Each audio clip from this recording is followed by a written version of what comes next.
The art of the rebuild. It's something I've covered many times on this channel, but it's mainly the worst of the worst, led by incompetent GMs and organizations who either make one key mistake or a compilation of many that steps them back for years, or in rare case, decades. But in the NBA right now, we are currently witnessing one of the best youth movements and rebuilds possibly in the history of the NBA. And it all started in Oklahoma City and taking advantage of a team creating one of the most lopsided trades in NBA history that was thought to be justified, but ended up jumpstarting one of the best cores right now in the league. An MVP candidate, one of the better two-way players in the league, a genetic monster that can block anything, all created from this one trade. And then when you add more young talent than you can count, and with more help on the way, it only sets this team up for success for years to come, with them currently owning potentially 11 first-round picks until 2028. This is the story of the OKC Thunder's rebuild and how they got away with the greatest NBA trade heist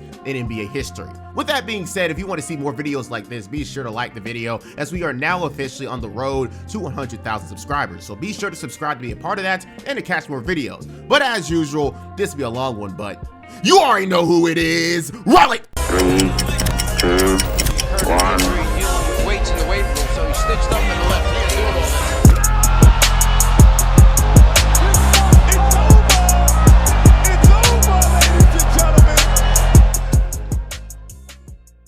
In this current culture where everything is fast-paced, busy, and all things needing to be done efficiently, the same can be said about the way we eat. People don't have time to cook for themselves, and for some, eating out is the only thing that they do, and that's a lot of money. So let me tell you a way to keep your fast life going while eating right and saving money with the sponsor of today's video, Factor. With Factor, you can enjoy ready-to-cook meals that are never frozen, chef-crafted, and dietitian-approved that only takes 2 minutes of your time.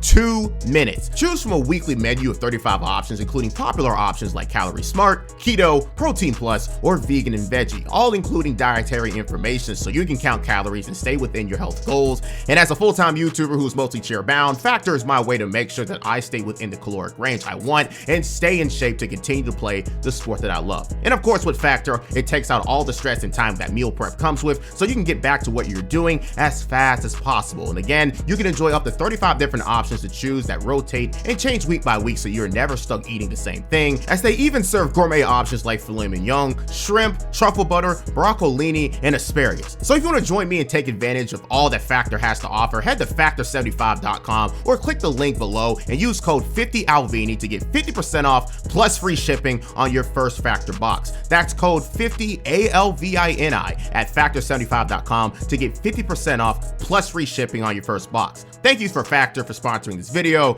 and let's get back into it. So, how was this story even supposed to begin? Well, the beginning of the end of the OKC Thunder, realistically, is the day that Kevin Wayne Durant signed with the Golden State Warriors on July 7th, 2016. With just Russell Westbrook and Serge Ibaka remaining on the squad in the Big Four they had at one point, the Thunder's chances of winning a championship seemed very low. Sure, Russ was great on his own when KD was out, but an entire season and with very little help, there isn't really much you can do. So would it even be worth trying out? Well, the GM of this video really wanted to give it a try because Serge Ibaka would also be traded himself, making Russ truly on his own for a package of Victor Oladipo and rookie Domantas Sabonis. So in the 2017 NBA season, it was really about seeing what Russ can do with one of the worst offensive cores in the NBA, honestly. And we all know how the story went. He somehow led the Thunder to a 47-win season, earned the first ever triple-double average in the season since Oscar Robertson, and single-handedly kept the Thunder in the playoff race. It was quite the amazing thing to see, but after a run-in with the Houston Rockets in a very competitive series, despite it only going to 5 games, the thoughts around the association is that, can Russ alone truly win a championship? He did try to do everything in his power to make the playoffs, but considering how easy can be the game plan against Russ at times with the right personnel, and seeing him score 37 points per game but shooting 38% from the field in that route and 26% from 3, it was clear that Russell Westbrook needs help. And help soon did come, because in another fortunate circumstance, they were able to acquire Paul George in his prime for only Victor Oladipo and Domantas Sabonis, and later that month acquired Carmelo Anthony from the New York Knicks for a small price of Enes Kanter, Doug McDermott, and a 2018 second-round pick, who, fun fact, turned into Mitchell Robinson. So now Russ goes on from one of the worst offensive units to now being able to rely upon an NBA quality player in George and a reliable scorer in Carmelo in a low-risk, high-reward move.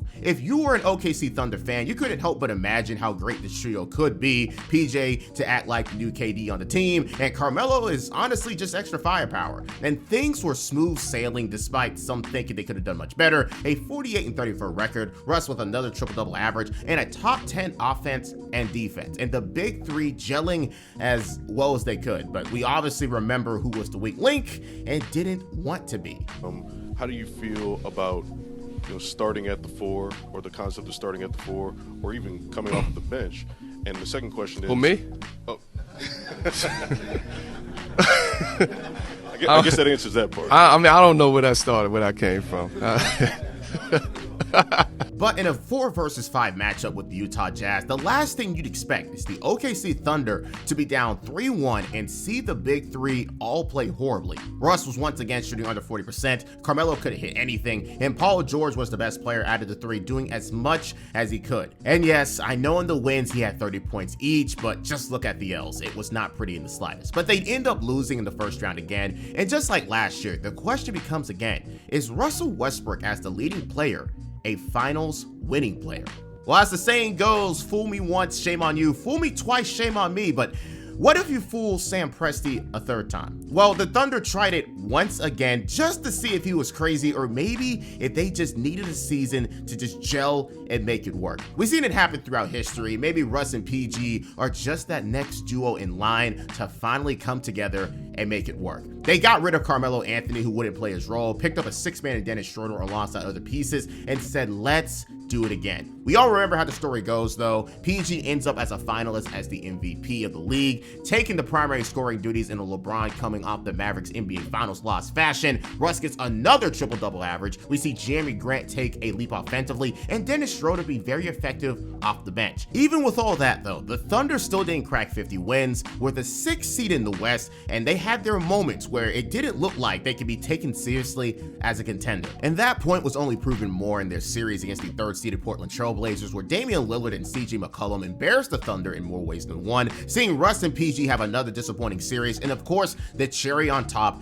Damian Lillard's game-winning shot over the MVP candidate and his quote at the end of the day. This is where Sam Presti had to come to the unfortunate truth that Russell Westbrook isn't winning a championship with this team, and try to do as much as he could to at least give it a try. But in 3 attempts in the playoffs, the best he could do was get 4 wins in 3 years, even with talent all around him, and it never got any better.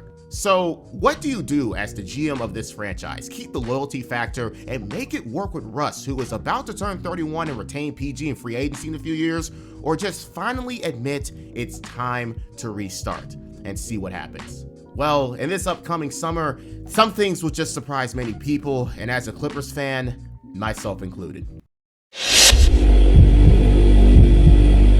The OKC Thunder are now in a pretty interesting situation in their franchise. They couldn't make it work in possibly the most successful era in their team's history with 3 future MVPs, and now the last one can't even get out of the first round or win 50 games. So a huge decision needs to be made. Keep Russ into his 30s and hope for something to change in this wild Western Conference with Paul George, or somehow, some way, break it down. Because with both players, there are interest around the league obviously to pick up 2 MVP candidates in their prime. So really what it comes down to, what does Sam Presti feels like is the best course of action? Well, after the NBA draft, the rumors of those 2 getting traded ran rampant, and it all came to the same conclusion. It's time to end this era that lasted since the 2009 NBA season. July 10th, 2019, the OKC Thunder are trading away their MVP finalist from last year, Paul George, to the Los Angeles Clippers in a move that would change everything from the NBA trade meta in the league and both the trajectory of the Clippers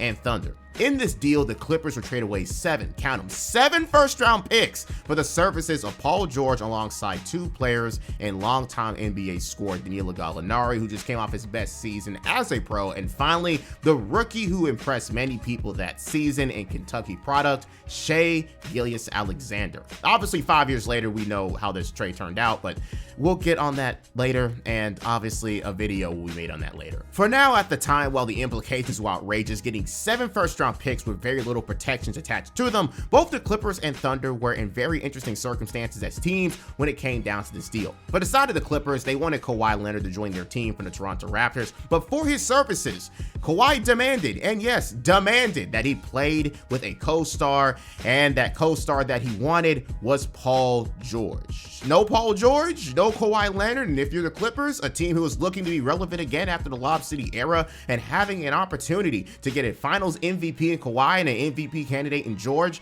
in their primes while retaining a lot of the depth that earned them that playoff spot, you take it. But while the Clippers were calling in about George, would you believe me if I told you Sam Presti was actually fine continuing this Russ and PG era?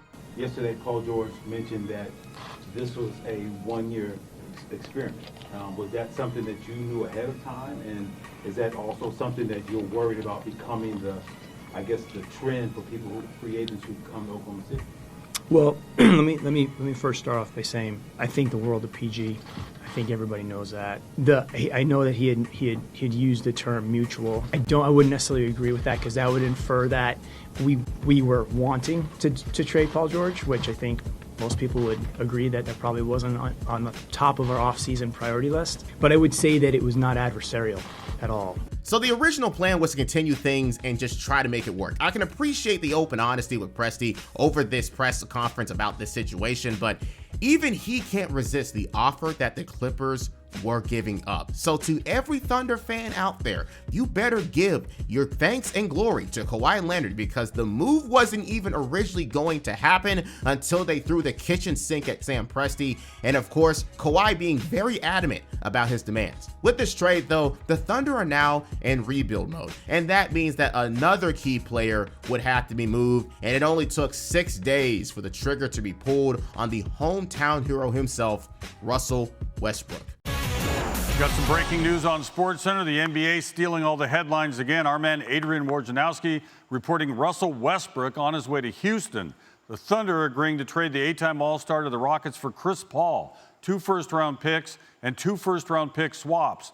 The Thunder GM Sam Presti worked with Westbrook and his agent to move the former MVP to his preferred destination, and that's a reunion with James Harden. Here's what the deal looks like. Russ and Harden, of course, were teammates for 3 seasons with the Thunder. Westbrook follows Paul George out of OKC after George requested a trade to the Clippers to join Kawhi Leonard in Los Angeles.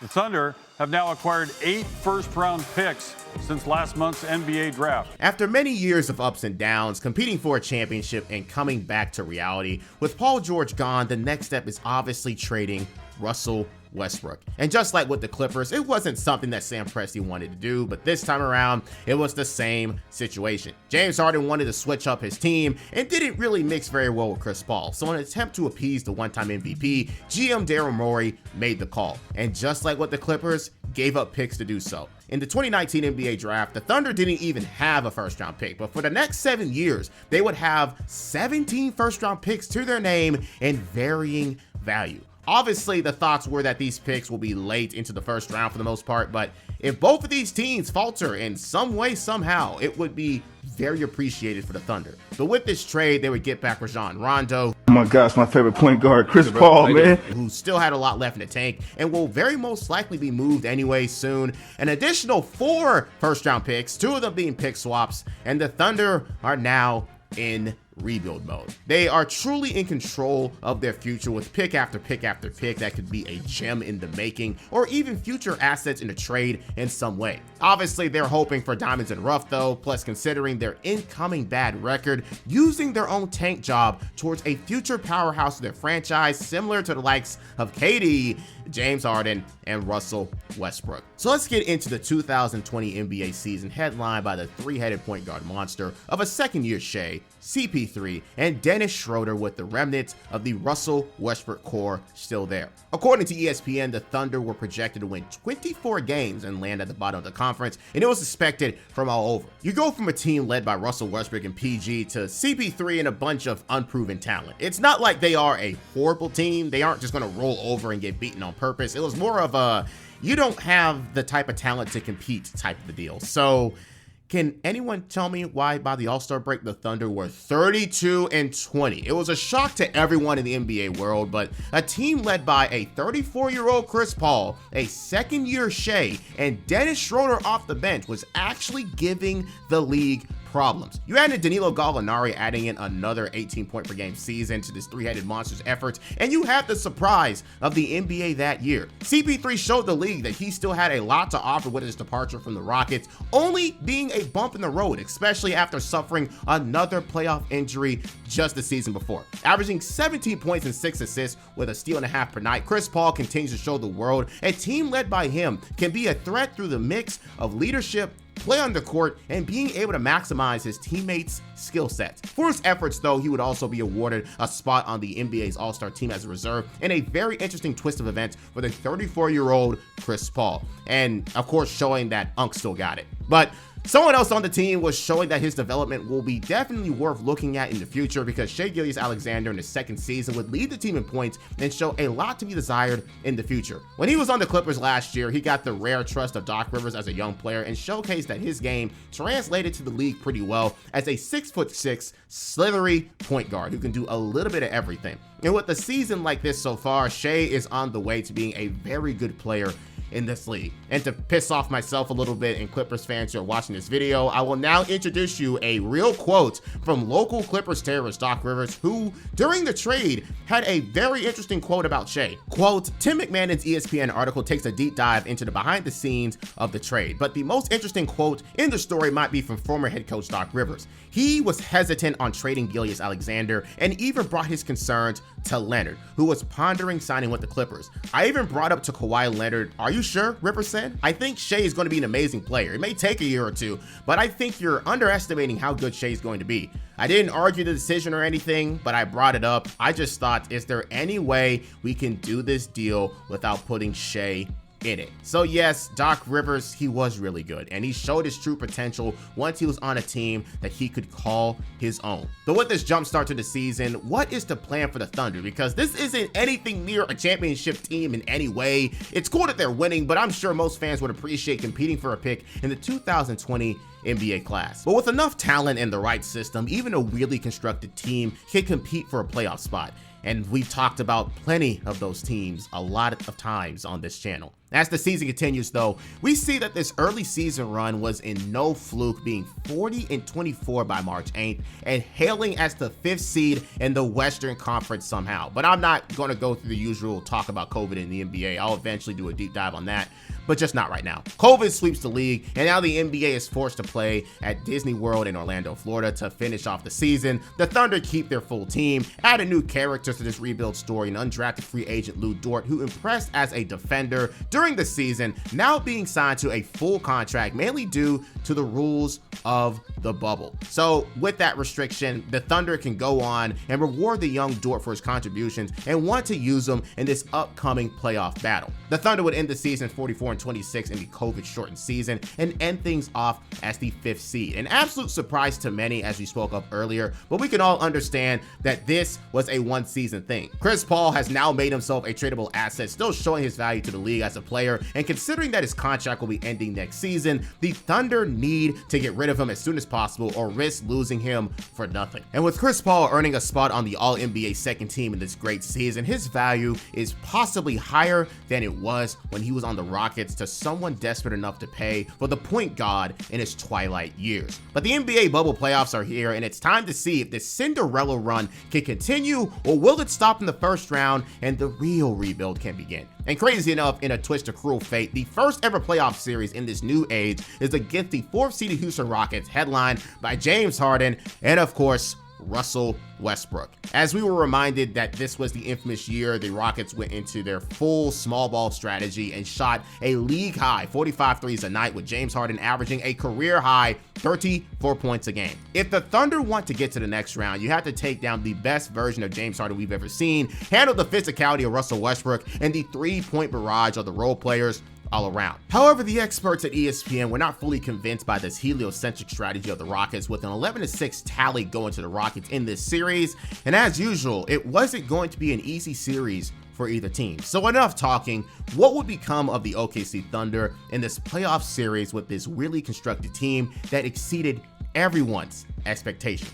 Well, off the jump, the Thunder couldn't just keep up with the offense of the Rockets in the slightest. The Thunder are one of the worst offensive teams in the league and mostly rely on their defense and a lot of clutch moments for the team all around. But when the Rockets can hit 23s in a Game 1 and Game 2 setting, it would be no surprise that the Thunder would find themselves down 0-2 with the Rockets giving them hell from beyond the arc, especially when Russell Westbrook is out for the first 2 games, giving the Rockets even more reasons to shoot more threes and space the floor. To most people, though, this series seemed like a wash. If they can keep up this production from 3 for 2 more games, then this classic case of just not being able to keep up reigns true once again. But while Game 2 was an L, there was something that Coach Billy Donovan noticed that made a bit of an impact, and that was replacing Terrence Ferguson in the starting lineup for Lou Dort to guard James Harden full time and seeing him crack shooting 5 of 16 from the field. If this is something he can continue to do, there might be a chance the Thunder can come back in this series, but it'll be an uphill battle. Game 3 comes around, and this is exactly what the Thunder were waiting for, just for a chance to be clutch and control the game. Dennis Schroeder, who ranked second place in the 6th Man of the Year race, scores 10 points in the 4th quarter alone to keep the Thunder in the game,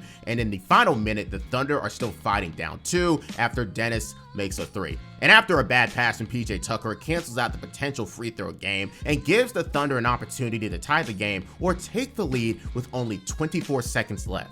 A full shot clock to determine an 0-3 series or fighting to see another day. Dort sets a screen on Jeff Green for Paul. Harden switches on to him. Paul gets to the bucket for the lead. Gilgeous Alexander got it!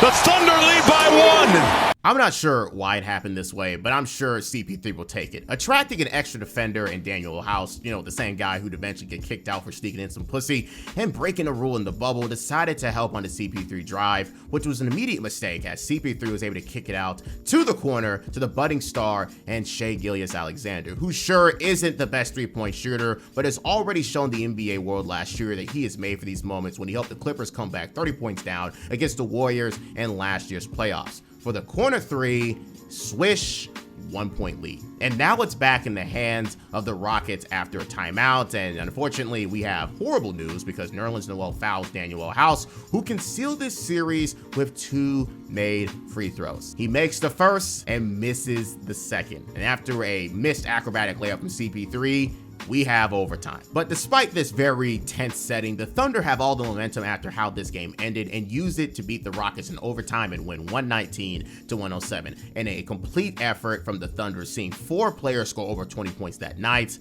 And in the beginning of the game, they mentioned that a team up 2-0 wins 93% of the time. Is the Rockets about to be a part of that minority that doesn't? Well, Game 4 is another masterclass from both sides offensively with 0 room to breathe, but it is controlled by Chris Paul and Dennis Schroeder, who scores the team's final 12 points and seals things up, winning 117-114. 30 points off the bench for Dennis the Menace, 26 points for CP3, and now we have a 2-2 tied series, and the Thunder have all the momentum once again. That was until we got a taste of true playoff basketball and Mike D'Antoni deciding to make a change in his defensive scheme. He saw and noticed that Lou Dort is not exactly the best on offense, so he'll use his minutes against him and have the Rockets play off of him and let him shoot as many threes as he pleases. It worked too well in Game 5 though, seeing Lou Dort go 0 of 9 from 3 and 3 of 16 overall, while the Thunder only scored 80 points and the Rockets laughing all the way to the bank, winning Game 5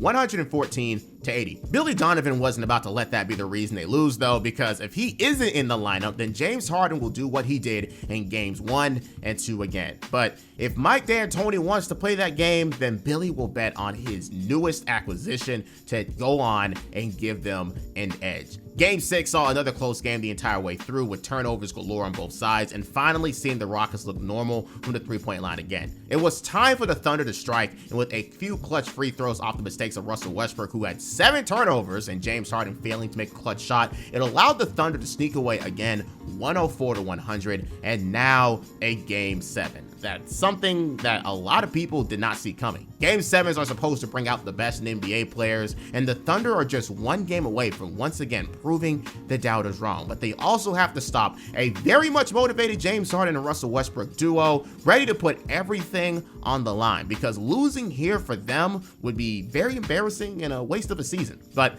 this Game 7 was special because the stars aligned in the weirdest way possible. Mike D'Antoni had the same energy in mind and his strategy to seal this series, leave Lou Dort open, and will live with the results. Well, anything that could go wrong did go wrong for the Rockets, because by the fourth quarter, Lou Dort was shooting 5 of 9 from 3. James Harden's having his worst game of the series so far, and the only reason they are in front of this dogfight is because the role players are hitting their threes. For the Thunder, all they needed though was just a chance, and with a three-pointer from Shai Gilgeous Alexander with 1 minute and 42 seconds left in the game, the Thunder get the lead and only have to hold on just a little bit more to make it to the second round. But after a PJ Tucker jumper, they have to scratch again at the Rockets to get the lead again, but that opportunity would never come. Dennis Schroeder misses a 3, CP3 misses a jumper, and still down by 1, and with one more opportunity to win the game, we are met with the final blow. Lou Dort open for 3, shoots it in front of James Harden, and then it gets blocked. And for extra insult to injury, Lou Dort tried to throw the ball off of Harden out of bounds, missed, and the Rockets receive it back. Game over, 104-102, Thunder lose. A painful way to lose a series for sure, but if you're a Thunder fan, you'll take it. You'll see all you needed to know, and you see that there's a future with this squad. Not specifically with CP3, Dennis, and all the other veterans, but with Shai Gilgeous Alexander leading a tank and the incoming value from what the other two guards will bring in for the future. Sure, it would have been nice to, at least see what you could have done against the Lakers, but just like with PG and Russ, keeping this going will only be a waste of time. The management and world expected a tank, but they got something much better in the increased value of some of these players on the team who will bring in more assets for the incoming rebuild. So while the curtains close on a more than interesting season, now the Thunder can get started on trying to rebuild a real young core, and it starts with Shai Gilgeous Alexander and I guess Lou Dort. It's a start, I guess.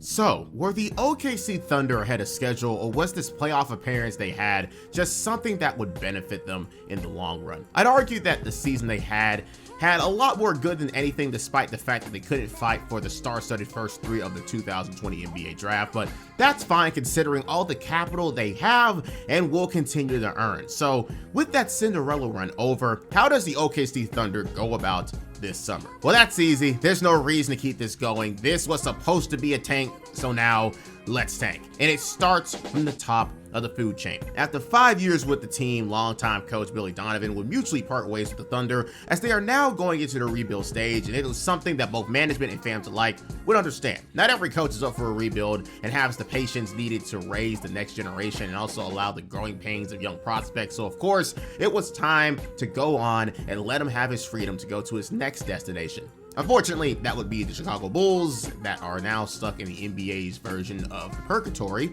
until he's either fired or resigns. With that established, that shows another sign that a true rebuild is coming, but his replacement will be confirmed really fast, as without any interviews from the outside, the Thunder decided to stay in-house and promote Mark Daigneault to the head coaching position.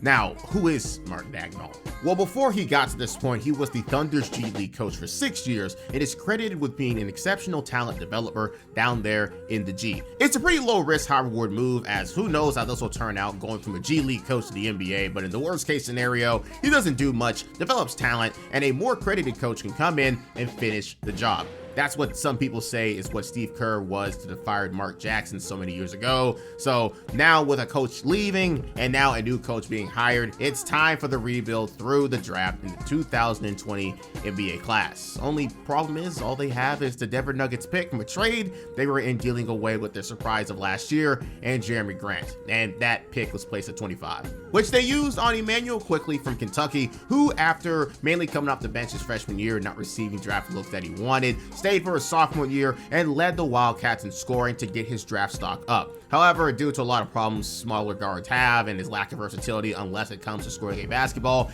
he would see himself fall late into the first round. For the Thunder, we can obviously see that he could serve as a nice building block and potential backcourt duo to Shai himself. At least that's what I would say if he stayed on the team, but just know there will be a lot of trades with the Thunder to talk about, so let's start with the most important run. Welcome back to SportsCenter. Breaking news from the NBA. Adrian Wojnarowski, our senior NBA insider with us. Woj, what do you have? The big one, Chris Paul is headed to the Phoenix Suns. He'll go on a multi-player deal from Oklahoma City. And now the Suns and Robert Sarver in the Western Conference, they become a real factor in this Western Conference race. Devin Booker very much wanted Chris Paul in this trade and really pushed the organization. And now Chris Paul is headed in a package that I'm told is going to include Ricky Rubio, Kelly Oubre, Jalen LeCue, a 2022 first-round pick from Phoenix to Oklahoma City, who now have 17 first-round picks between now and 2026, and Ty Jerome, who was a draft pick of theirs last year in Phoenix. But for the Suns, bringing on Chris Paul at this point in his career off of a tremendous season, really recreated his value again with the Thunder last year. There were those who thought Oklahoma City might have to give an asset to get his contract off, and instead they get some good young players. They get another first-round pick. Just like Woj says, the value of CP3 was a very interesting topic of conversation last year, and with the season they just had, the Suns had to pay a pretty penny to get him. Ty Jerome, Jalen LeCue, Ricky Rubio, and Kelly Oubre Jr., and a 2022 first-round pick adding on to the counter of picks they now already have for the incoming 35-year-old Chris Paul. I hate to say it even now, but this isn't a lot considering for what they had in CP3, but these guys are at least okay at best and won't serve the rebuild in any value unless it's used in a trade. But I'm sure the main thing they wanted was picks, and at least they got something along that line. And of course, more tradable assets if they played their cards right. CP3, your time was appreciated in OKC, and you're a legend in many people's eyes for this one season. But as this offseason continues, the office of Sam Presti stays busy. November 18th, 2020, Dennis Schroeder will be traded to the Los Angeles Lakers to bolster their roster once more for Danny Green and a lanky prospect in JD McDaniels, which would be great for the Thunder in the future. But only 2 days later, in a multiple team deal, both Emmanuel Quickley and JD McDaniels will be dealt to other teams. Quickley goes to the Knicks, and McDaniels goes to the Minnesota Timberwolves alongside Ricky Rubio for the Thunder to receive back James Johnson, a 2024 second-round pick, and the 17th pick of the 2020 class, Aleksej Pokashevsky, a Serbian forward with unicorn potential. With this being a draft day trade, we can at least confirm that they wanted him, and considering their circumstance, all they have is time, and if he works out, that's just another tall matchup nightmare who can play alongside Shai. Will it work out though? Guess time will tell. But the tear down of the roster continues. Kelly Oubre will be traded to the Warriors for 2 second-round picks. The next day, Steven Adams will be traded to the Pelicans for a first-round pick and 2 seconds, continuing to increase that first-round pick counter. And the next day, Danilo Gallinari will be moved to the Atlanta Hawks via sign and trade for 2 more additional second-round picks. And in a final move a couple weeks later, the Thunder would take advantage of a situation happening in Philadelphia, moving Terrence Ferguson, Danny Green, and Vincent Poirier for Theo Maledon, a second-round pick in the class, the rights to Vasilije Micic, Al Horford in an attempt to save cap space, and for doing that, adding another first-round pick in 2025. There were other trades that happened in this period, but they were all pretty unimportant to the story. But in this 3-month period, the Thunder have completely torn down this roster to an unrecognizable level. This is a team full of, young players trying to find a way into the league, and the only people here from last year being Lou Dort, Isaiah Roby, Darius Bazley, and of course, Shai Gilgeous Alexander. It is up to the Thunder to find some diamonds in the rough and see just how they can build around a future potential all-star in Shai. But this first year of the rebuild, don't expect much, obviously, going into the shortened 2021 NBA season.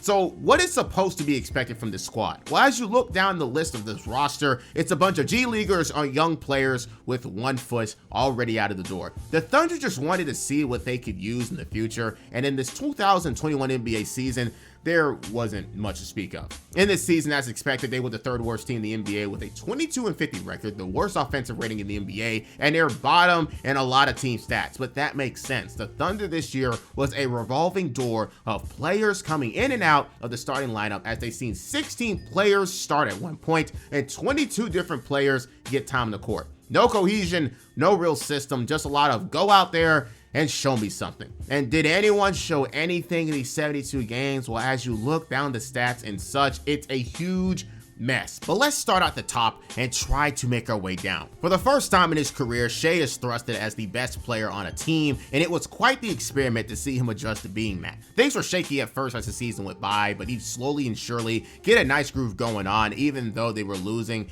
despite the nice performances he had. The peak of his season will be a 42-point explosion for his career high against the San Antonio Spurs, where he went 13-20 from the field and even made 6 threes. There was a lot to be desired in Shai Gilgeous Alexander, but his season would end shortly, only a few weeks later seeing him tear a tissue in his heel that would sideline him. Overall, in 35 games, he averaged 23 points a game, 6 assists a night, and would even shoot 40% from 3 and over 50% from the field despite his team situation. If he could do that on possibly the worst roster in the league, just imagine what he can do once the roster improves and gives him more freedom to score. This is a future all-star we're looking at here. He just needs a core. But what if I told you that Shai was possibly the only positive on this team? Lou Dort will become the second leading shot taker on the squad and be a complete offensive liability night tonight, but at least he still has his defense. Darius Bazley hasn't improved so far in his time in the NBA, and his numbers speak for that itself. Their pickup in Theo Maledon also can't score at the NBA level, and same thing can be said about Aleksej Pokusevski, who shot a horrible 34% from the field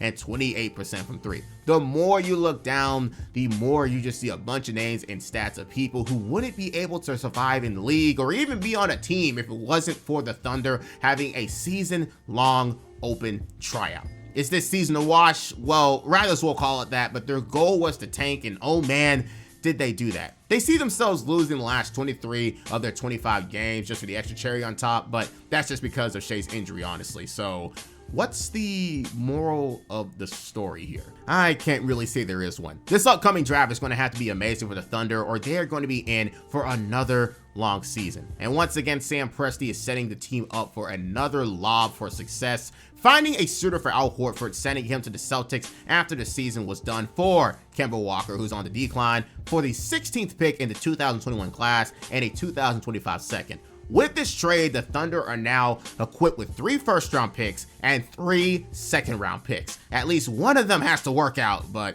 the bad news is pick number 6 goes to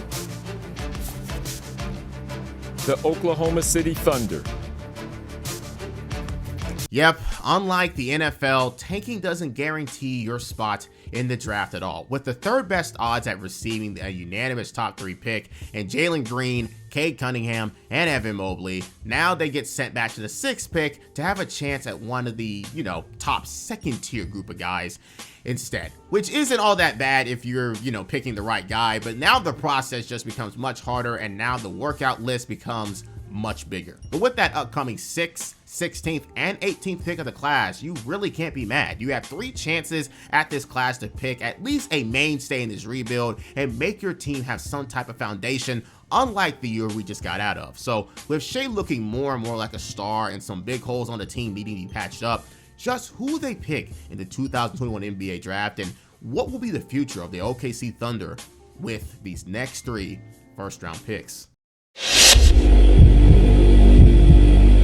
So, the Thunder are finally in their true rebuilding stage, and with 3 first-round picks in their arsenal, these 3 picks can be major stepping stones in their future if they do their job right. And with picks at 6, 16, and 18, there's a lot of potential scouting they have to do to find a top 10 player in the class and 3 potential diamonds in the rough. So, let's look down some key names in their draft workout list to get a good idea of what they might want. Scotty Barnes from Florida State, Jonathan Kuminga from the G League Ignite, Alperen Sengun from Turkey, James Bouknight from UConn, Cam Thomas from LSU, Moses Moody from Arkansas, and the list goes on. It's very clear what they want as you look down these names and positions of these prospects they are looking at. They really want a backcourt partner for Shai to play with in the future, and all the guards they are looking at has varying skill levels and all specialize in something different. So as we get into the 2021 NBA draft, we would see 5 different players get picked up, and only one of the people that was on their workout list gets drafted. So with an entire list of prospects remaining, and a lot of them being within the top 10 range, who will be the 6th pick and become Shai Gilgeous Alexander's backcourt partner of the future? With the 6th pick in the 2021 NBA draft, the Oklahoma City Thunder select Josh Giddey from Melbourne, Australia, and the NBA Global Academy in Canberra, Australia. Who? This came as a surprise to literally everyone. With the 6th pick of the 2021 NBA draft, the OKC Thunder select Australian-born and raised product Josh Giddey. A pick where at draft night there wasn't a lot of cheers if you listen back to that video. And if you also notice, he wasn't on the list of prospects that were confirmed to get a workout. So why did he get drafted over so many other people? Well, according to an article I found online, Sam Presti was really interested in Giddey as a player, but never was able to see him in person due to the obvious COVID-riddled world we was in at one point. If you want to hear what the man himself had to say, then, quote, "There's so much basketball that Giddey played at such a high level overseas. That really helped us in our evaluation. That's a really, really good league, and one that has produced some NBA players recently, so you'd have a little bit of a barometer. I think that was really helpful actually in our evaluation overall, just knowing that level of that league, the way that Josh was able to impact it," end quote. So it's very safe to say that Presti has seen Giddey's production in a professional setting as more valuable than the incoming college players who perhaps needed more time to get used to it all. But to Presti's defense, at the NBL level, Josh was a pretty decent point guard. He isn't the most developed as a scorer yet, but as a 6'8" guard that can be worked on, and he can easily be a matchup nightmare with time, just like Shai. But his claim to fame is obviously leading the NBL in assists with 7.4 a night, and only at 18 years old. So again, I can see where Presti is coming from, but the NBA is a completely different beast compared to the NBL. So only time will tell if this pick will be looked at in a good light as the years go by. But with one shock to the system given to the OKC fandom, now we move on to the 13th pick. Well, this time around, they decided to go with a center, a clear hole in their team, and choose Turkish center Alperen Şengün. In my mock draft, I had him going to OKC as a baby Jokic type and love his athleticism that made him look like a college-level Domantas Sabonis for anyone who remembered him in Gonzaga. But in actuality, he wouldn't be a Thunder for long, as in a draft day deal, he would be sent to the Houston Rockets for 2 first-round picks. And obviously, I'd probably take that deal too, which all means what they have to show for this draft so far is Josh Giddey. Well, what about their 18th pick? That would go to Florida's Tre Mann, a modern-day guard at 6'5", and is able to score with the best of them. As a freshman at Florida, he'd struggle to be an impact player in their rotation, but as a sophomore, he'd become an all-SEC product, averaging 60 points per game and shooting the 3-ball at a 40% clip, making him look like a real NBA player. So at least with this selection, there are 2 players to choose from who could potentially be with Shai long-term. But it doesn't end there with the guards. Miles McBride, a defensive monster at West Virginia, will be taken at 36. However, traded during the draft to New York for Jeremiah Robinson Earl in a pick swap, who was the biggest player of the year with Villanova as a do-it-all big man. And finally, with their 55th pick, Aaron Wiggins from Maryland, another versatile scorer who improved massively after his junior year and is now given a chance with the Thunder. Overall, a bunch of guards with varying skills and potentials and some future assets after trading Şengün. A pretty successful draft depending on who you talk to, but Sam Presti seen a reason for all of this, so now it's up to the staff to make it work. And after all that, and a very quiet summer free agency wise, we see ourselves now at the beginning of the 2021-22 NBA season. There's a lot to look forward to with a new set of rookies looking to have a great start in another season, just to see how much further Shai Gilgeous Alexander can extend to becoming an all-star and cornerstone player for this franchise. And maybe this time, if all else fails, get blessed with a top 3 overall pick.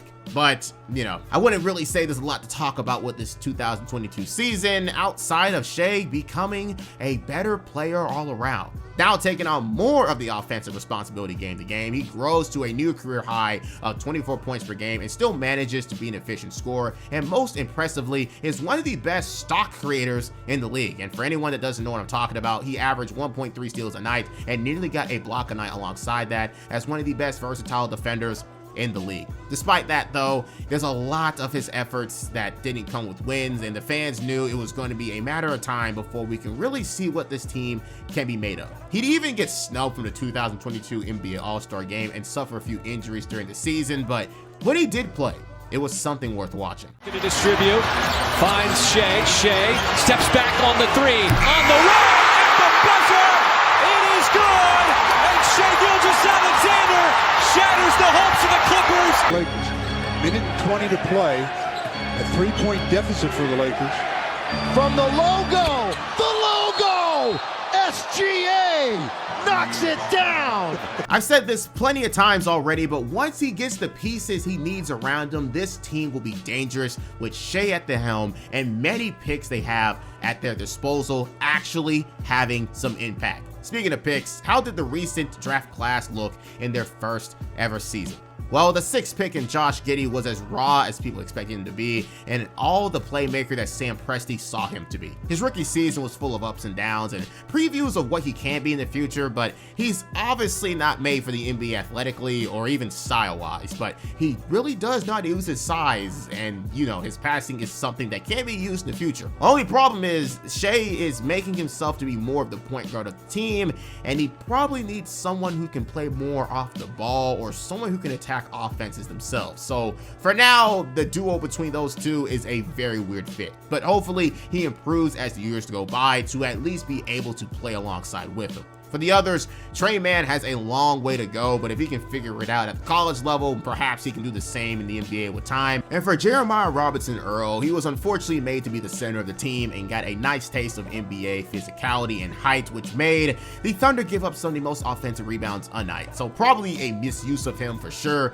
as he struggled. And for Aaron Wiggins, as the most experienced player in this class, he looked the best and mainly just played a role off the ball. All things considering, this rookie class overall has a lot of things to work on to really go about helping this rebuild. Even when you look back down as the sophomores of this team too, it's more of the same, a lot of rawness that isn't showing much improvement. So are there any of these guys who are going to help Shai going into next year? Unless an off-season training boost comes, probably not. But again, the prospects of the picks that they have from their own team and others, the Thunder are in good hands, hypothetically. Speaking of which, with the end of a season record of 24-58, that ranks them as the 4th worst team in the league, and if the standings stand like in the NFL for the draft, the Thunder are a few games short of the big 3 of the class in Paolo Banchero, Chet Holmgren, and Jabari Smith Jr. A bummer for sure, but that was until the basketball gods paid them back for last year's painful moment. The 2nd pick will be made by the Oklahoma City Thunder, and that means that the 1st pick in the 2022 NBA Draft goes to the Orlando Magic. The Thunder are now in prime position to get a top player in this class, and with the 2nd pick in the draft, it is up to the Orlando Magic to make that key decision that will determine who will the Thunder choose. And in even better news, due to the injury of Kawhi Leonard, the Clippers pick is now in the 12th of the class, meaning that 2 lottery picks are in the hands of the Thunder, making that trade they made a few years out that much sweeter. In this class, they once again own 3 first-round picks, and it's time to continue the rebuild of the Thunder, but this time around, hopefully some people who can actually make an immediate impact to this team to show that this team is ready for contention eventually. Sure, Shai is only 23 years old, but it's better to contend soon while he is young, especially when you have so many assets that can be used in the future. So as we go into next season, just what will these picks turn into, and can it finally get this team to take a leap? It has been 3 seasons since the infamous Paul George for Shai trade, and so far, the Thunder don't have much to show for it. The only thing they have of value from that trade is the growth of Shai Gilgeous Alexander, growing into an all-star level player, and looking to even become something worthy of an all-NBA team once his team improves a bit more. But after 2 seasons worth of trades and drafting, there isn't anyone who stands out so far in the slightest. Even drafting the 6th overall Josh Giddey looks bad after a year, seeing some of his 2021 draft mates excel in their own ways off the jump. So now at the 2022 NBA draft, with their highest selection since drafting KD in 2007, the Thunder are now in prime position to get a real game changer to play alongside SGA, and all 3 of these beasts having their own skill sets and roles on the NBA team. Whether it's the bruising and versatile forward Paolo Banchero, the unicorn with ridiculous defensive skills in Chet Holmgren, or the near 7-foot sniper with shot creation skills in Jabari Smith Jr. While the good news is they have the 2nd pick, the bad news is also they might not get the best one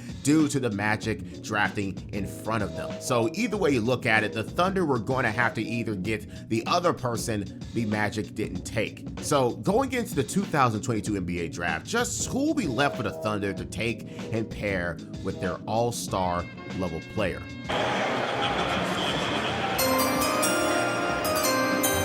With the 2nd pick in the 2022 NBA Draft, the Oklahoma City Thunder select Chet Holmgren from Gonzaga University.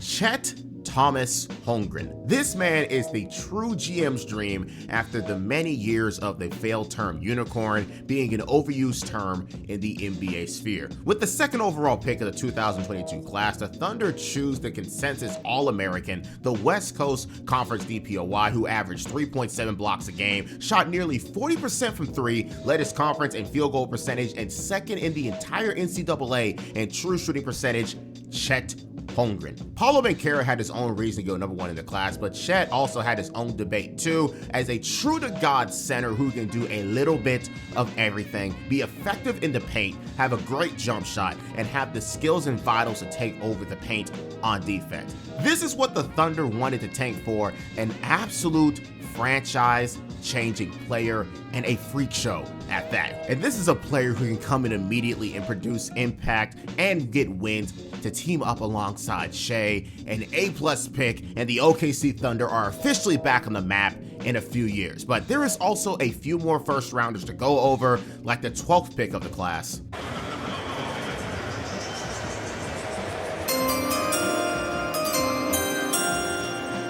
With the 12th pick in the 2022 NBA Draft, the Oklahoma City Thunder select Jalen Williams from Santa Clara University.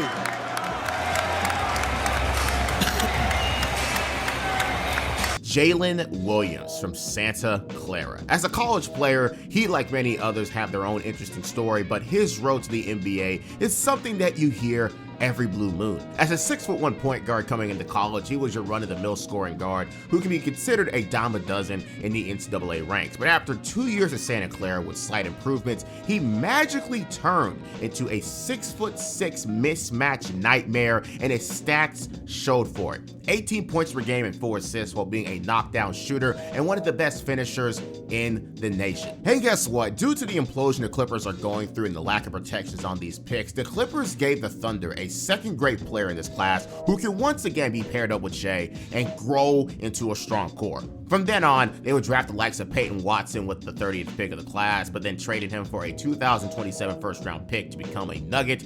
And lastly, drafted Jalen Williams, no relation to Jalen Williams, from Arkansas to serve as big man depth, who he himself is a pretty versatile big. A+ draft overall, and a really big signifier for things to come with this team. With this draft class, they can finally get rid of some dead weight they've been carrying from draft classes before, and now focus on a real core they've been looking forward to in the last few years. And if you've been a viewer of my channel for a bit, you know in the aspect of a rebuild, this one was pretty fast and effective unlike the many stories we've gone over and the many on top of many stories I will be doing in the future. Anyways, this summer is going by great. The Thunder drafted their big man of the future they've finally been looking for. Everyone is chilling during the summer, and we even have the Drew League going on in sunny California. A great way to spend the summer getting some extra runs, and looky here, Chet Holmgren is facing against LeBron James in a matchup. This is must-see television for a lot of people, and luckily, due to the fact that they're not playing in the NBA arena, pretty affordable too to go watch live. I mean, he's already played a few games in the Summer League, so we already know what he's made of, but nothing wrong with getting some extra runs before training camp. So why am I mentioning this? You know exactly why.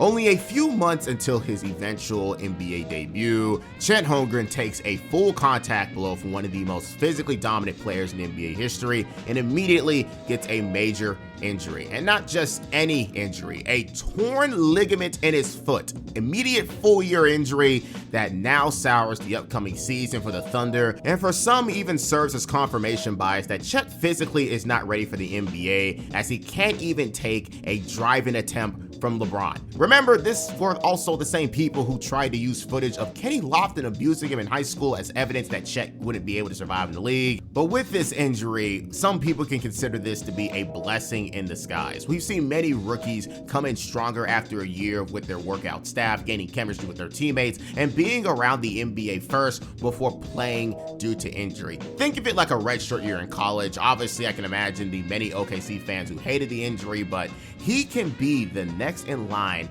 like Ben Simmons and Blake Griffin, who can come into their rookie season stronger due to missing their first year due to injury. But fine, Chet is out. What does that mean for the Thunder?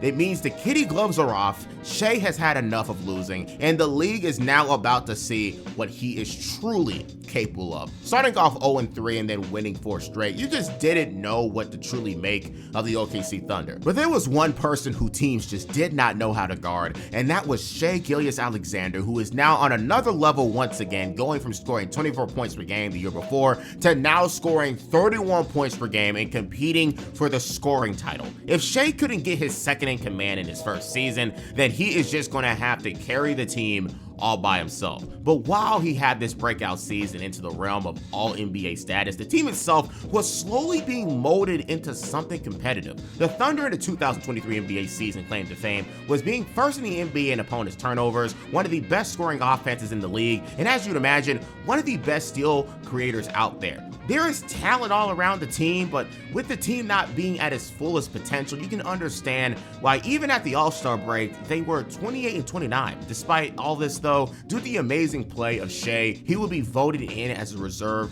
for an All-Star game, and it was well deserved. It's funny to remember that some people didn't even think he deserved to be in it due to his team record, but averaging 30 points per game and being efficient while doing it is not something you see every day, as officially one of the best scorers and players in this entire league. It's crazy also to see how much he can do with this interesting group of players around him, but this just only proves that he is a piece or two away from taking over the league. Giddey gives it to Shai Gilgeous Alexander. His step back three. Oh, he hits! Shai Gilgeous Alexander! Big thing here is where the Thunder catch this. Shai gets it, spins away, baseline shot. Shai puts it in and walks it off in OKC. Kissing the Blazers goodnight. But not all credit can go to just Shai. There were others on this team that still contributed to the Thunder being, again, just competitive. I'm not going to say they were great, but they were at least competitive. Like the 12th pick of the recent class in Jalen Williams, who immediately looked like a seasoned NBA player. If we just talk about his time as a starter, he averaged 15, 5, and 3 while being an efficient scorer, and this is Jalen Williams at his worst, and he can just build off of this physically and be a player that is much more scary to deal with as he goes further into his prime. But it wasn't enough to beat out Paulo Banchero for the Rookie of the Year race, but it's not like that indicates success in the NBA long term. you already know the type of players I'm talking about. Next, you have the clear improvement of sophomore Josh Giddey, who looks a lot more comfortable in the NBA and has a clear idea of how to score now. Still needs to work on that jumper though, and isn't the best fit with Shai on the court, but he can at least say that he has been improved upon and can at least bring this team closer to being a winner. Next, they have the gem and Isaiah Joe, who was waived by the 76ers a year ago, but was given a contract by the Thunder and showed his skills as a shooter at the biggest stage, making 40% of them in limited time. And we'd even see small contributions and impact from other bench players like Aaron Wiggins, Kenrich Williams, and rookie Jalen Williams, the one from Arkansas this time, who even led the NBA in charges in his first season in the league. This team is slowly figuring out what it takes for them to work long term, but talent-wise, they just weren't there yet. They still have Chet Holmgren in the healing pod ready to be unleashed next year, and a whole off season of development to look forward to. And as they would end their year 40-42, this is, funny enough, a time to celebrate. Despite them being the 10th seed and being an under 500 team, this young Thunder roster is considered to be next up in the league, and again, only a few pieces away from punching with the big boys in the Western Conference. Speaking of which, the NBA has voted in the 24-year-old SGA as part of the All-NBA first team for his play, despite the under 500 record, and it was well deserved. But it's crazy to imagine that he can even do more once things improve. But he wasn't there for no reason, as he ranked top 5 in steals per game, 2-pointers made, free throws made, and of course, points per game. The full package as a player, and there is so much more he can do, and I know I've said this a lot, once his team improves. But the Thunder, off of earning that 10th seed ranking, can shock the NBA in one more way, and that's by working their way up to the 8th seed through the NBA's play-in tournament to see what type of things they can do in a playoff environment. But as the 10th seed, they have to win 2 straight games in a row against higher ranking teams. The first one, the 9th-seeded Pelicans without Zion Williamson. And don't worry, once this horrible era of Pelicans basketball ends, I got a nice video planned for them. But back to subject, the Thunder have a nice road to the 8th seed, starting with them. And with Zion out, it only makes it easier. But even without Zion, the Pelicans still prove to be competent without him because they, are very used to playing without him, and kept things tight with a halftime lead of 57-53. But after a third quarter where Josh Giddey and Shai combined for 29 of the team's 39 points, the Thunder took a commanding 96-87 lead going into the fourth. That would soon be erased as Brandon Ingram would score 10 points of his own in the quarter and bring the game down to 1 with a 3-pointer with only 4 seconds left. Jones throws it. Caught by Hayes. Ingram puts up a 3. Oh, it's gone. He knocks it down. Inbound at Gilgeous Alexander, and he's fouled. But luckily, through the free throw shooting of Shai, they were able to escape the comeback, winning 123-118, and are now one step away from the NBA playoffs. And the only team that stood in front of them was the Minnesota Timberwolves. But honestly, I don't want to waste my breath here because their road would end here as Shai would be shut down, shooting 5 of 19 from the field, and their defense being dominated, losing 120-95, stopping their season here. But again, it's not like there's much to be upset about. Shai will be primed and ready for his second ever playoff appearance with the Thunder and first of this era. Chet Holmgren will be ready more than ever for this rookie season upcoming, and there will be improvements to the roster as Sam Presti now sees this team as more than ready to compete. And of course, the potential of the, improvement around Shai, but don't have your hopes up. Your average team wouldn't be satisfied with a 40-42 record, but this is one of the few times a fan base can't be happy with this record and what is to come from it. So we end off the last season on a great note, despite the Thunder having a negative record and not making the playoffs. So what is there to be happy about? The future, that's what. The Thunder have their clear core in place with the efforts of Shai, the rookie season of Jalen Williams, and soon to be the rookie season of Chet Holmgren if everything goes to plan. And when you added the future draft capital and other players who contribute in their own way, this Thunder team can officially start making noise as soon as this upcoming season. Of course, the Western Conference is stacked to all hell with talent all over the place, so who knows where they stand, but it should be a good story to keep up with. Going into the offseason though, for once, we don't see the Thunder with any high-tier lottery picks, and their pick from the Clippers this time around is actually traded back to the Miami Heat. So for once, we are only here with one pick to talk about, and it is placed at number 12. So A high-impact player could be chosen here if they play their cards right. However, we'd be spoiled during the draft that this draft pick will be traded, unfortunately ruining all the suspense. But they would end up drafting Duke center Derek Lively II with the 12th pick in exchange for the 10th pick in the class in Cason Wallace from Kentucky and Darius Bertans.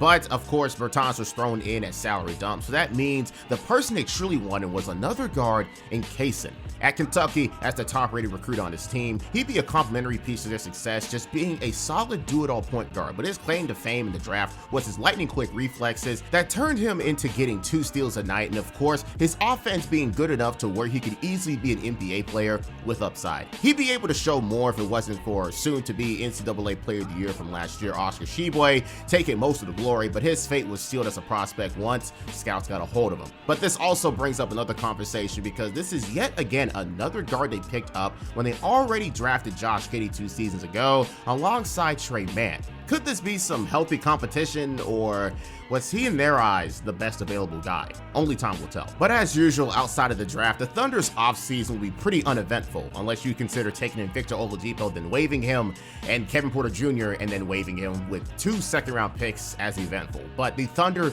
didn't really need to do anything. With their youth movement and development of the team, that'll carry them into the season. So going into the 2024 season, we are met with the starting lineup of the future. SGA, Josh Giddey, Lu Dort, Jalen Williams at the 4 for some reason, and Chet Holmgren. A team full of switchable defenders, threats to score in their own way, and of course headlined by the offensive powerhouse in Shai and the defensive menace in the paint in Chet, ready to show the NBA what this young team is made of. According to ESPN's preseason predictions, they had them predicted as a 45-37 team due to their inexperience and not making any moves in free agency when they could. But ESPN just didn't know what the Thunder were cooking and the reason they were fine with their team as it was. With an 11-4 start to the season, standing as the first seed alongside the Minnesota Timberwolves, this upstart team was taking everyone off guard. But why? Well, once again, it starts from the top of the food chain. SGA finally has his core, and scoring only becomes easier once he has threats around him. Once again, averaging a ridiculous 35-6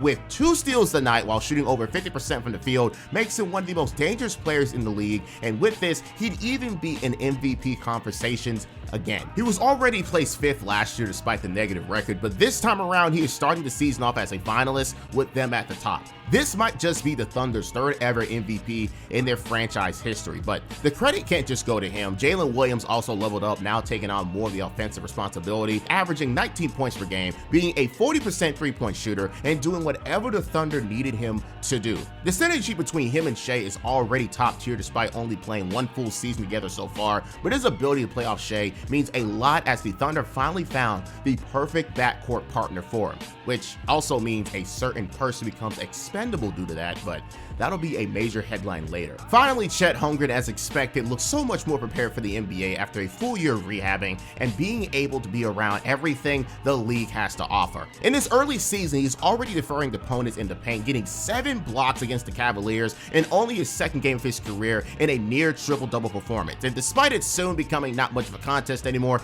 Chet Holmgren at one point was even leading the NBA in blocks and was in competition with Victor Wembanyama for the top spot. But that was until he blocked 254 shots to Chet's 190, but we don't have to talk about that. Either way, this led the Thunder to having a meteoric rise in the 2024 season. It was strictly due to their youth movement that they've been raising over a few years. Lu Dort grew into an all-NBA quality defender and finally got his three-point shot to a near 40% level after years of trying to figure it out. Cason Wallace was an immediate impact player for the team and added another 40% shooter off the bench. And as usual, Isaiah Joe and Aaron Wiggins continue giving the team scoring themselves off the bench. And despite their dominance as a team, there is just one tiny mishap, and that was the Josh Giddey situation. Listen, man, I don't really want to talk about it, but if I don't, I know people will bring it up, so let's just get this over with. Everyone knows the situation if you've been around the NBA. There isn't a lot to say because he wasn't convicted due to lack of evidence, and the NBA closed down their investigation alongside the family not wanting to get involved. I couldn't tell you what was going on even if I wanted to because the entire situation was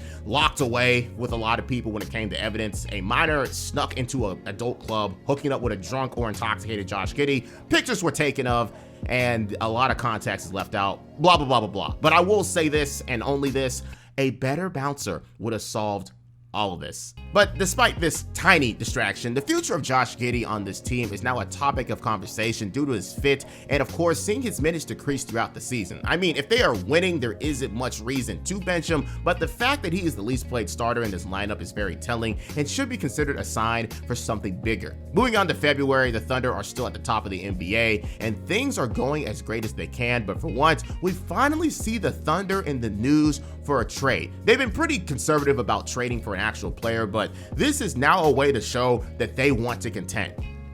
But unfortunately, it wouldn't be for a player that people would really care about. On February 8th, 2024, the OKC Thunder would trade Davis Bertans, Vasilije Micic, and a first-round pick in the 2021 class, Tre Mann, to the Charlotte Hornets for Gordon Hayward. An interesting trade on the Thunder side, considering they could probably trade for a much better player with all the assets they have, and with no definitive reason outside of getting the most out of the expiring contract of Hayward and using his skill set towards a potential playoff run on the other side, Tre Mann has finally been given up on. Casey Wallace immediately takes his minutes and serves as a better player in their rotation, making Mann not much of a necessity anymore in this rebuild. But rather than leave him for dead, this move for Charlotte serves both parties well. Gordon can compete for a ring with OKC, and Mann can go to another rebuilding team that actually wants him. And as we know now, he's balling out. Going into the All-Star break though, the Thunder are still the team to beat out west, a 37-17 record, the second seed in the West, competing with the Timberwolves, and once again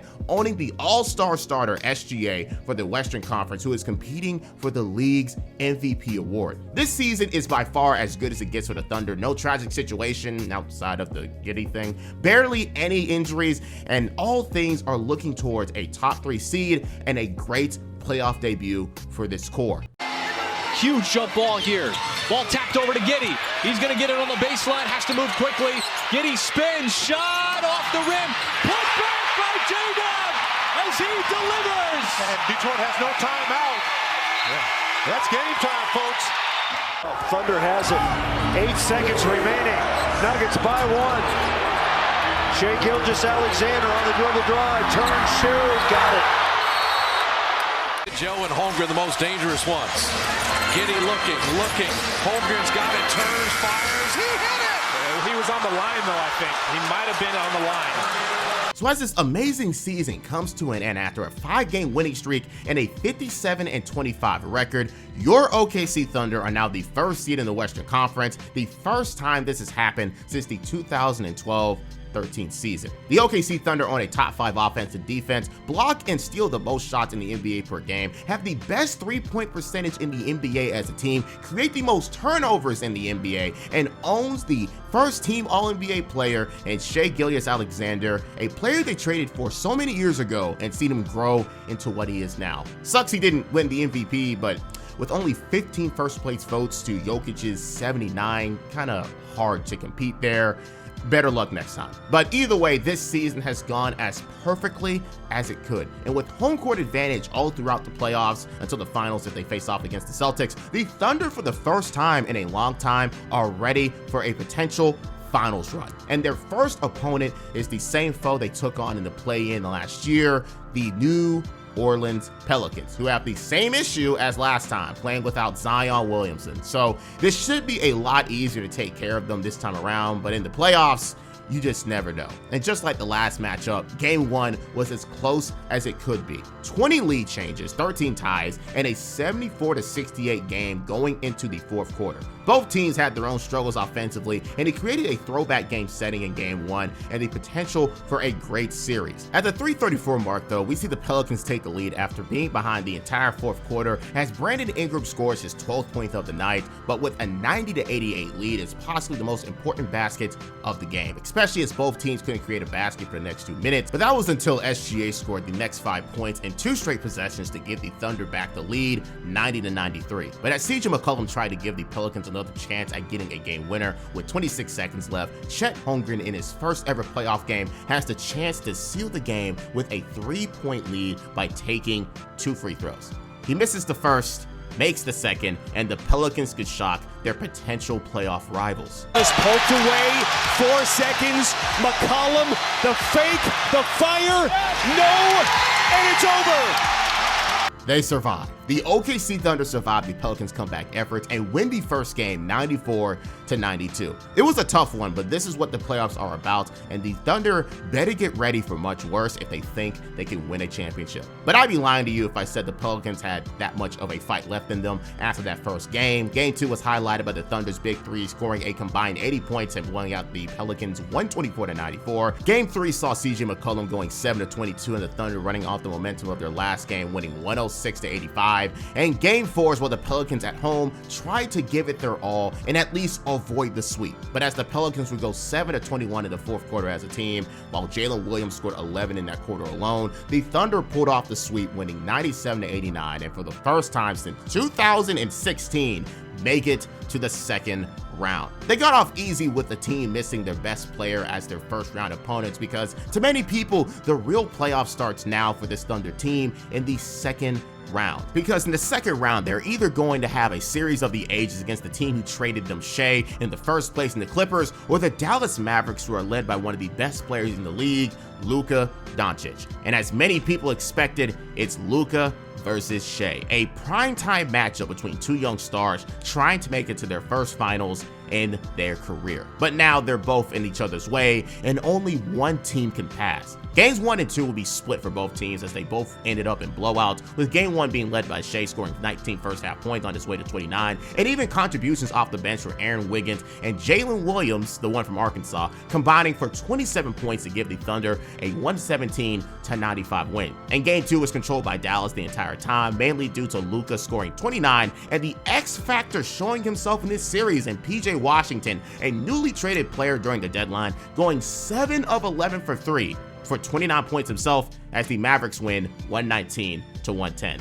This will be a tight series with two All-NBA first-team members facing off, with both teams having a lot of depth who can help out when the time is needed, and that did not disappoint. Game 3 was another game controlled by the Dallas Mavericks, who despite a tight game was able to equal up to the Thunder every single time down the stretch, keeping them away from a blown game as Luka and Kyrie contributed to 22 points apiece. And once again, the X factor of the series, PJ Washington, went 5 of 12 from 3 and punished the Thunder for leaving him open as he scored 27 points for the 105-101 win. The strategy was to get the ball out of Luka and Kyrie's hands, and they were doing a great job making sure that they weren't the reasons they were going to lose. But in the playoffs, sometimes the most random players can show up in great moments, and in 2 straight games, PJ Washington came to play and compete. Something may have to change as the Thunder are now down 2-1, and Game 4 in Dallas is a must-win game for OKC. Being down 3-1 is basically a kill blow for 99% of the series, and unless you're a LeBron-level player, the chances of a comeback are near zero. But with another halftime deficit and PJ Washington raining even more threes, maybe the far more experienced Dallas Mavericks are just too much to handle. But things would become interesting in the fourth quarter as the Mavericks slipped up and had a horrible 15-point third quarter, allowing the Thunder to bring it down to a fourth quarter deficit of only 4 of a 69-65 game. It's a low scoring affair this time around, and it's anyone's game to take. And with a combined effort of Shai, Chet, and Jalen scoring 24 of the team's 35 points in the fourth quarter, alongside some clutch free throws, the Thunder were able to clutch it out and tie the series 2-2 and continue the fight again. With this game, though, we'd also see a new development as Josh Giddey, who only played 12 minutes in this recent game, and seeing his efforts of the team put up without him. Coach Mark Daigneault, who won the Coach of the Year, has finally seen enough after 3 games of playing him under 20 minutes due to his fit, and for the first time in his career, Josh Giddey will be benched for someone who can provide more on offense and come off the bench for the foreseeable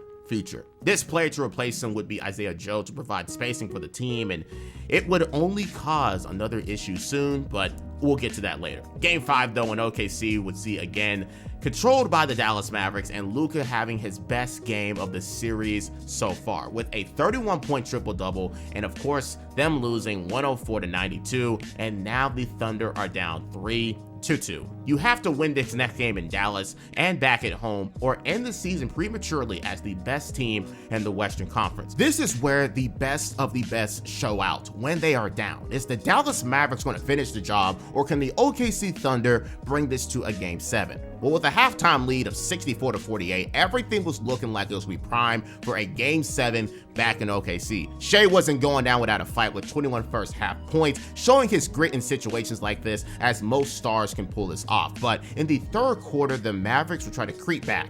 3 threes from Derrick Jones Jr., Kyrie Irving 10 points, and Luka Doncic 10 points, and all of a sudden, it's a 7-point game going into the fourth. It ain't fully time to sound the alarms yet, but in today's NBA landscape, a 15 to 20 point lead means absolutely nothing anymore, and you're seeing it firsthand. Because with a Derek Lively dunk with 6 minutes left, we have ourselves a tie game. Now it's time to grind this game out and force that game 7. It would have been easier in years past to keep a lead, but nowadays, it just doesn't mean shit. The game would remain close throughout the entire 6-minute period, with Shai Gilgeous Alexander keeping his team from losing and the Mavericks trying to force the Game 6 win. But after a dunk from Chet Holmgren with only 20 seconds left to take a 1-point lead, the Thunder now have to defend for only one more possession and make some clutch free throws also to take this back to OKC. They work their way here, and all it takes is one play to give them a chance back at the conference finals. But drives, backs him down, gets deep, gives it up. Washington, double clutch three. No, the tip in, and they're going to call a foul on the shot in the corner by Washington.